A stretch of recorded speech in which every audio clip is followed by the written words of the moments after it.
Every 70 seconds, somewhere in this country, another older adult is quietly slipping into a fog they cannot explain. By the time this video is over, dozens more will have started down that same road. And for a heartbreaking number of them, the cause was never their age at all. It was something far more ordinary. It was a medication they trusted, a bottle on the counter that a doctor handed them, and a pharmacy filled without a second thought. I'm Dr. Leon Hayes. After years of sitting across from patients and their frightened families, I have watched this exact story unfold more times than I can bear to count. A person who was sharp and quick their entire life begins to fade. They lose words mid-sentence, forget the names of grandchildren, misplace the thread of a simple conversation, and everyone around them sighs and says the same thing. They're just getting old. But they weren't. It was a pill. One that almost nobody thinks to question, because a professional prescribed it, and the bottle looked harmless. Here is what the research keeps showing, over and over, in study after study. There are everyday medications, drugs you may be taking right now, that can pull down your memory, your focus, and your ability to learn faster than most people would ever believe possible.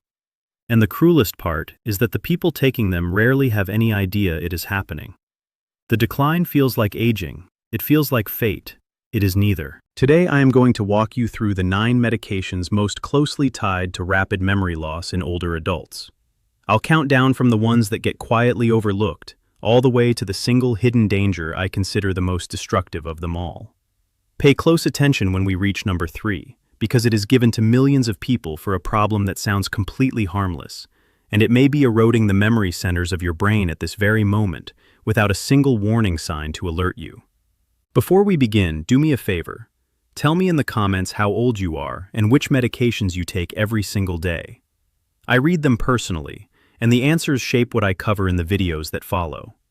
Let's start at number 9, and please don't let the low spot on the list fool you, because this one is sitting in nearly every medicine cabinet in the country right now. Number 9 is diphenhydramine. You almost certainly know it by its drugstore name, Benadryl. It is the little pill people reach for to fall asleep at night, to quiet an allergy, or to take the edge off a miserable cold.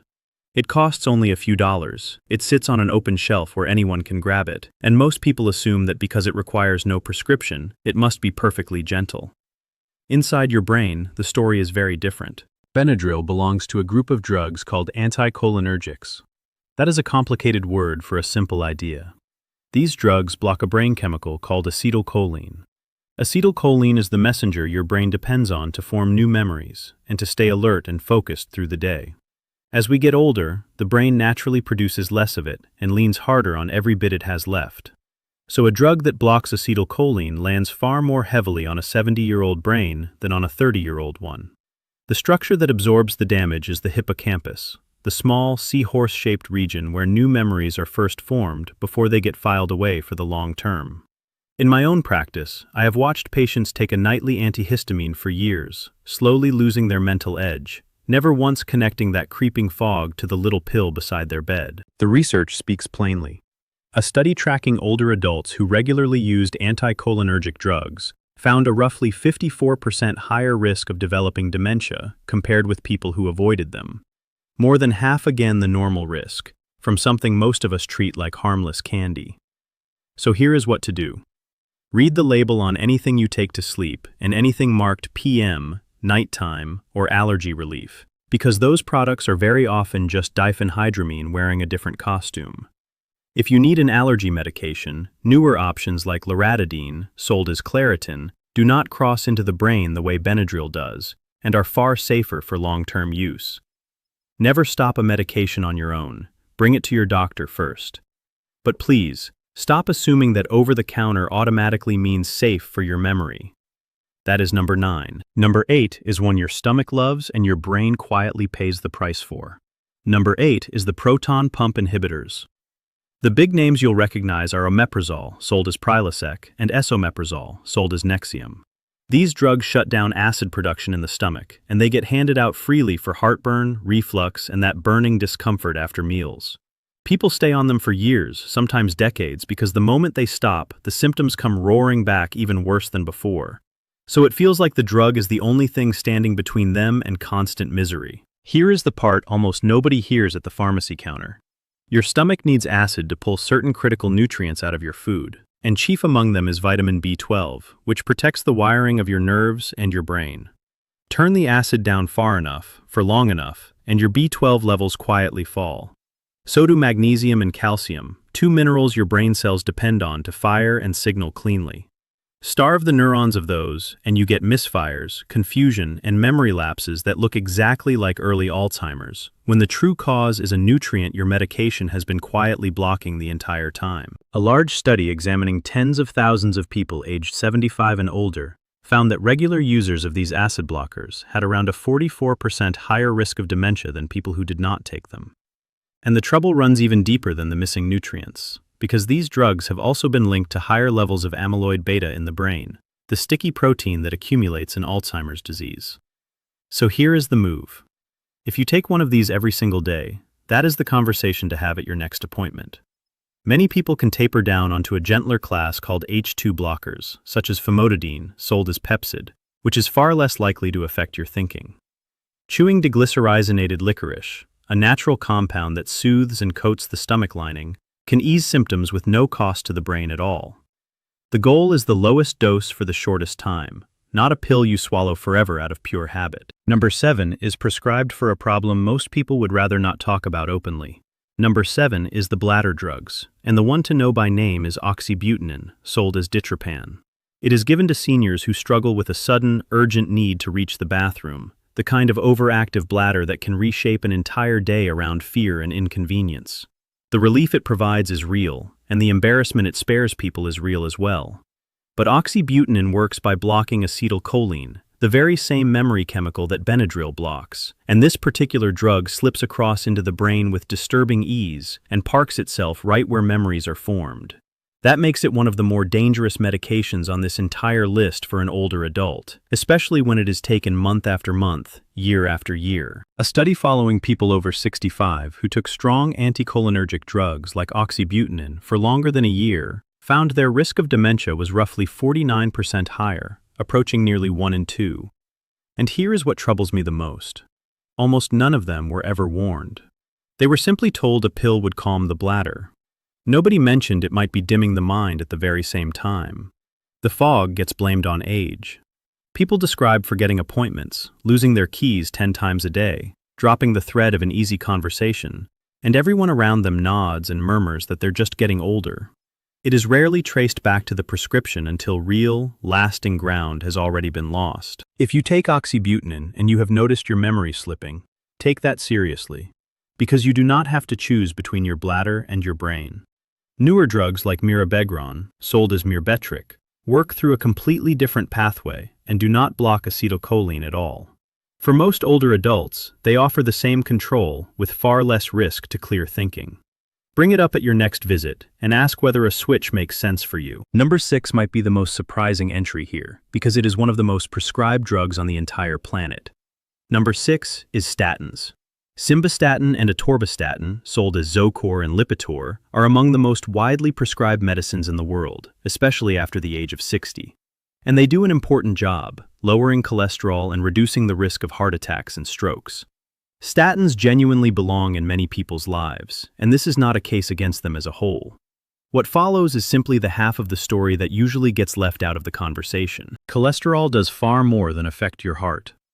Your brain is close to 60% fat, and it uses cholesterol to build the myelin sheath, the protective insulation wrapped around every nerve so signals can travel fast and clean. Lower cholesterol aggressively enough, with a strong enough statin, and you can leave the brain short of a raw material it genuinely needs to function. The statins that cause the most cognitive trouble are the ones that cross easily into brain tissue. Research on adults over 70 who had been on statins for more than 3 years found a noticeably higher rate of mild cognitive impairment, and the higher the dose, the steeper the decline tended to be. Some patients describe genuinely frightening blanks, a familiar name suddenly gone, a conversation they just finished completely erased, a route they had driven for 20 years suddenly feeling unfamiliar. The important thing to understand is that not every statin affects the brain the same way. Pravastatin and rosuvastatin do not cross into brain tissue as readily and are generally considered safer choices when it comes to preserving cognitive function. So if you have been on a statin for years and you are noticing fog, forgetfulness, or confusion creeping in, That is a real conversation to have with your doctor about a lower dose or a switch to a different option. It is absolutely not a reason to quietly stop a medication that may be protecting your heart from something far worse. Get the plan right with professional guidance, never on your own. Quick pause. If this is helping you connect the dots, take 1 second and tap that like button. It genuinely helps this information reach more seniors who desperately need to hear it. And while you're down there, tell me how many prescriptions you are taking right now. I read every single comment. All right, back to the countdown. Number 5. Number 5 is the benzodiazepines. Lorazepam, sold as Ativan, diazepam, sold as Valium, alprazolam, sold as Xanax. These are among the most commonly prescribed drugs in the country for anxiety and sleep problems. They work by boosting GABA, the brain's natural calming signal that quiets an overactive nervous system. At first, they can feel like a genuine rescue. The panic eases, the racing thoughts finally slow, and sleep at last arrives. But over time, the picture begins to shift in ways most people never anticipate. A study following thousands of seniors over several years found that those who used benzodiazepines for longer than 3 months had roughly a 51% higher risk of developing Alzheimer's disease. The longer-acting medications, such as diazepam, appeared to be even more problematic because they linger in the body longer and accumulate in fatty tissues, including the brain itself. What these medications truly do is create a slow chemical sedation across the entire brain. Learning becomes slower, mental flexibility decreases, and many people describe a strange emotional flatness, as though they are drifting through a fog and no longer feel entirely like themselves anymore. The cruelest part is the exit. If a benzodiazepine is stopped abruptly, the anxiety and insomnia often come crashing back with even greater intensity, accompanied by agitation that can become genuinely dangerous. That makes the medication feel utterly indispensable at precisely the moment it may be causing the greatest harm. So here is the rule, and it truly matters. If you have been taking a benzodiazepine for more than a few weeks, do not stop suddenly, because doing so can be life-threatening. Work closely with your doctor to taper the medication gradually over weeks or even months. There are gentler alternatives. Buspirone, for example, can ease anxiety without causing sedation or mental clouding. And there are specialized forms of talk therapy designed for insomnia and anxiety that can restore calm without the cognitive cost. Now let's move to number 4. Number 4 is a single medication prescribed for 3 different problems, and it carries one of the heaviest hidden burdens on this entire list. Number 4 is amitriptyline, sold as Elavil. It is an older antidepressant that is still widely prescribed today for nerve pain, sleep difficulties, and even migraine prevention. That very versatility is exactly why it became so widespread. It looks like a medication that can do almost everything. But beneath the surface, it is one of the most powerful anticholinergic drugs still in common use anywhere. That means it strongly blocks acetylcholine, the exact chemical your neurons rely on to communicate with one another and to lay down new memories. It blocks acetylcholine so aggressively that with long-term use, memory problems stop being a rare side effect and begin to look more like an expected outcome. A large study following adults aged 65 and older found that those with the highest cumulative exposure to anticholinergic drugs, such as amitriptyline, over a 10-year period had roughly a 54% greater risk of developing dementia. And almost none of them were ever told the medication could do that. They were given it for sleep or for pain, then gradually noticed words slipping away, memory growing thinner, concentration weakening, and they simply assumed it was a natural part of getting older. It does not even require a high dose to do this. A small nightly dose taken faithfully for years can quietly erode cognitive function with no obvious warning signs, right up until the loss becomes severe. If you or someone you love takes amitriptyline, that is a conversation worth having very soon. For nerve pain, options such as duloxetine or gabapentin may provide similar relief without the same anticholinergic burden. For sleep, melatonin or a very low dose of doxepin, which is considerably gentler on this chemical pathway, may serve as safer alternatives. And for mood, newer antidepressants such as sertraline or escitalopram are generally considered much kinder to the long-term health of the brain. Number 3 is the one I told you to watch for, because it is prescribed to millions of people for something that sounds completely harmless. Number 3 is paroxetine, sold as Paxil. It is one of the most widely prescribed members of a family of antidepressants known as SSRIs, used for both depression and anxiety. On the surface, it appears to be a modern, gentle option, far kinder than many of the older psychiatric medications. But here's the detail that is rarely discussed openly. Paroxetine is the one SSRI with strong anticholinergic activity. That single characteristic sets it apart from related medications such as sertraline and escitalopram, because it disrupts the very same acetylcholine system that every other medication on this list has been undermining. A large review examining older adults taking different SSRs found that paroxetine users demonstrated measurable declines in short-term memory, word recall, and attention within the first 12 months. Seniors taking paroxetine were noticeably more likely to show early signs of cognitive impairment than those using other antidepressants. There is a painful irony buried in that finding. The medication is prescribed to help stabilize and protect the mind, yet over time it may erode the very clarity it was meant to preserve. The solution here is straightforward. In older adults, paroxetine is generally a medication worth avoiding whenever alternatives exist. A respected formal catalog of medications considered potentially inappropriate for seniors includes paroxetine for precisely these reasons. If you take it, speak with your doctor about switching to a safer SSRI, such as sertraline or escitalopram, which are gentler and do not carry the same cognitive concerns. Supporting healthy levels of B vitamins, especially B12 and B6, may also help support mood alongside these changes. Number 2 is prescribed so quietly that many people taking it do not even realize what kind of medication it truly is. Number 2 is the antipsychotic medications. And this one concerns me deeply because so many individuals taking these drugs never knowingly agreed to take an antipsychotic at all. The names include quetiapine, sold as Seroquel, risperidone, sold as Risperidol, and olanzapine, sold as Zyprexa. These medications were originally developed and approved for serious psychiatric conditions, such as schizophrenia and bipolar disorder. Today, however, they are frequently prescribed off-label to older adults for sleep problems, mild restlessness, or agitation associated with dementia itself. Powerful medications designed for severe psychiatric illness are now routinely used in homes and care facilities for seniors who are simply confused, restless, or difficult for busy caregivers to manage. The cost can be enormous.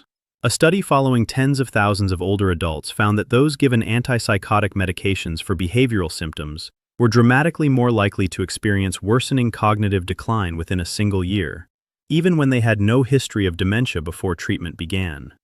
These medications can also raise the risk of stroke, sudden cardiac death, and the deep sedation that contributes to falls and hospitalizations. They work by suppressing dopamine, a chemical involved not only in mood, but also in focus, planning, and memory. Reduce dopamine enough, and the brain becomes slower and far less responsive. That is why some people on these medications appear dull, emotionally flat, or almost absent, while their families quietly grieve the gradual disappearance of someone who is still physically present. If you or a loved one is taking one of these medications, the first step is to ask the prescribing physician a direct question. Why was this started, and is it truly necessary, or is it being used mainly for convenience? Many behavioral symptoms can often be improved without medication at all, through consistent daily routines, reduced noise and overstimulation, the treatment of hidden pain, and better management of sleep and lighting. When medication is genuinely required, the lowest effective dose for the shortest possible duration helps reduce the harm. Far too often, families are never told what these medications can do to the brain. They watch a decline they believe is simply aging, when the real cause may be entirely chemical. Now we arrive at number 1. Number 1 is not a single medication at all, and it may be the biggest hidden driver behind every single story I have discussed with you today. Number 1 is anticholinergic polypharmacy. It is the danger almost nobody talks about, and it may be one of the leading causes of medication-induced memory loss in older adults anywhere. You were probably expecting one final villain, one single worst pill. The reality is far more subtle. The greatest danger so often comes from the slow accumulation of multiple anticholinergic medications taken together, while nobody ever calculates the total burden on the brain. Polypharmacy simply means taking many medications at the same time. Anticholinergic burden refers to the combined effect of all of those medications blocking the same memory-related chemical simultaneously. Imagine a very common scenario. A senior takes Benadryl every night for sleep, oxybutynin every day for the bladder, and amitriptyline for nerve pain. Individually, each one may produce only a small, barely noticeable effect. Together, however, those effects compound, and the burden on the brain climbs rapidly. A study tracking hundreds of thousands of older adults found that those with the highest anticholinergic burden had more than double the risk of dementia within 10 years, and the overwhelming majority had no idea they were taking anticholinergic medications at all. No one had ever explained it to them. When acetylcholine is blocked from several directions at once, the brain does not simply slow down. Neurons can begin to weaken from underuse, connections may shrink, and the brain can settle into a quiet, underpowered state that looks remarkably similar to Alzheimer's disease during cognitive testing. But here's the hopeful part, and it is the entire reason I made this video for you. Medication-induced cognitive decline is often reversible when it is caught early. Reduce the burden, and many people regain clarity, energy, and memory within weeks or months. The brain is far more resilient than most people ever realize, but only when the source of harm is finally removed. The solution does not require a miracle. It requires a careful, honest medication review. Sit down with your doctor or your pharmacist and go through every prescription medication, every over-the-counter product, and every supplement you take. Add up the total anticholinergic burden. Simple scoring tools exist to help identify that risk clearly. Once the problematic medications are identified, the unnecessary ones can be reduced or stopped under proper medical supervision. Safer alternatives can be introduced, and the brain can finally be given a genuine chance to recover. This may be the single most preventable threat to the aging brain on this entire list, and that is exactly why it holds the #1 position. Now I want to hear from you. Of these 9 medications, which ones are sitting in your medicine cabinet right now? Have you noticed brain fog or growing forgetfulness after starting a new medication? Tell me in the comments below, and tell me that you will ask for a full medication review this week. Your answer might be the very thing that helps the next person who reads it. And before you go, there is one more place your body hides its warnings. Your medicine cabinet is one place, your hands are another. Your fingernails can reveal warning signs involving your kidneys, your blood, and even your nervous system, sometimes years before other symptoms ever appear. Most people never learn what to look for. That is the topic of my next video, where I will show you the 4 nail signs worth checking tonight. I'm Dr. Leon Hayes. Stay sharp, and I will see you there.